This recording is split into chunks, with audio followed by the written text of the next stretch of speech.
There is another judgment that is described, and there is disagreement about whether or not it's going to happen at the same time or not. Not really going to get into that.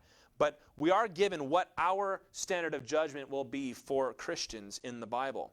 Different in kind, but still very sobering to consider. 2 Corinthians 5 verse 10 says this, "For we must all appear before the judgment seat of Christ, so that each one may receive what is due for what he has done in the body, whether good or evil." So Paul right there, writing to Christians, makes it very clear. We will stand before what's called the judgment seat of Christ, and you will receive what is due for what has been done in the body. You maybe have heard this referred to as the bema seat, because the Greek word there is bema. And it was used a number of ways. It was used for the magistrate who would sit in the city square on a sort of dais or a little stage called the bema, the judgment seat. Pontius Pilate sat down at the judgment seat when he proclaimed judgment upon Jesus. It also was used in athletic competitions. We just had our Olympics get started. Back then they had those same sorts of games, and the judges would stand on the judgment seat, the bema seat. And there are those who have argued very persuasively, I think, that it is that athletic metaphor that is more relevant for this subject than the courtroom one, but I'm not going to dive into that too much today. It is a final appraisal of your works as a Christian. Salvation being settled, now we're going to look at your works. Let me read 1 Corinthians 3, not 13. 1 Corinthians 3, 12 through 15. Paul says, "Now if anyone builds on the foundation with gold, silver, precious stones, wood, hay, or straw, each one's work will become manifest, for the day will disclose it, because it will be revealed by fire, and the fire will test what sort of work each one has done. If the work that anyone built on the foundation survives, he will receive a reward. If anyone's work is burned up, he will suffer loss, though he himself will be saved, but only as through fire." This is an incredibly important passage to know, the judgment seat of Christ. He talks about the foundation, which is Christ Jesus, what he did on the cross, the apostles and the prophets. And he says, when you live your Christian life, it's like you're building a temple on that foundation. You get to add something by your life. There's a really great tie-in to the doctrine of spiritual gifts here that I'm not going to get into. He said, what you add cannot really be evaluated in this life, but when you stand before Jesus, says he will evaluate it by the fire of his gaze. And what you have done will be made manifest. Not so much what did you do, but what was the quality of what you did.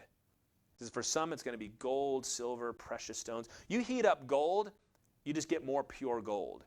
You heat up wood or straw, it burns right up. And so the completion of God's church will only consist of that which has been done as gold, silver, and precious stones. So there's some quick conclusions we can draw from those two passages here, some doctrinal points. Number one, at the judgment seat of Christ, it is for Christians only. He makes it very clear, this is those who have built upon the foundation of Christ. And that he says that even those who suffer loss will be saved. So this is important. Number two, it is a judgment of your works. We're not talking about being in the book of life or not being in the book of life. He says that each one may receive what is due for what has been done. So that ties in very clearly with what Paul is talking about in Romans 2 and elsewhere.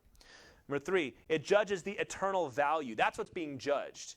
It's not, did you do something for me, but was it worth anything? Lots of people have pastored churches and gone on mission trips and served, and they just frustrated people. They didn't add anything to the Lord's church, really. A lot of maybe even big ministries that we're going to watch go up in smoke on that day. Number four, it is an apportionment of rewards. That's what he says, that you will receive a reward. Isn't that something? This is why that athletic metaphor works so well. It is that it's like receiving medals at the Olympics. You're going to be standing on the podium and you're going to receive gold, silver, precious stones, right? Number five, this is very important, it is not about salvation. Because he says in verse 15, if anyone's work is burned up, he will suffer loss, though he himself will be saved, but only as through fire. So some people will come into heaven and there'll be a grand triumphant procession and, well done, my good and faithful servant. And there'll be some folks that it's like an action movie. They're just diving out of the building while it blows up, and you'll be saved, but as through fire. Your tail feathers will get scorched on your way into heaven. But that does not should not cause us to go, oh, well, then it doesn't matter. No. Number 6, it will mean loss and fire for some. It's described as loss and being burned up in the fire. Not saying you're going to have to go to hell for a while to burn off all the wrong you did. Jesus took care of all that at the cross. But that's what we're going to face. I think when you consider the argument Paul is making here in chapter 2, which is we're all going to be lost on that day if it's just by works, but he's still calling the church to take that mandate seriously. The clear statements of salvation, right? Anywhere it's talking about how we are saved plainly, it's only by grace. I think you look at the relevant passages that talk about judgment, especially 1 Corinthians 3. This is the best way to understand the coming judgment for you and for I. The judgment seat of Christ. You will be saved, but your works will be evaluated. Now, if you hear that and you go, oh, good, I can take it easy then. As long as I get in, I don't mind getting burned a little bit. If you think that, you have not understood what this means. And Paul would say, examine yourself to see whether you are truly in the faith.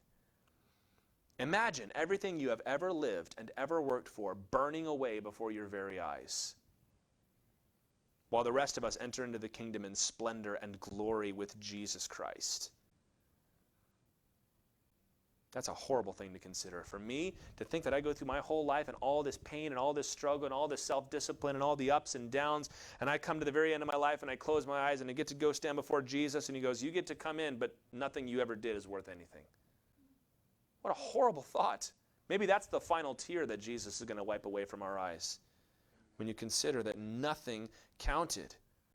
Just one life, 'twill soon be past, and only what's done for Christ will last.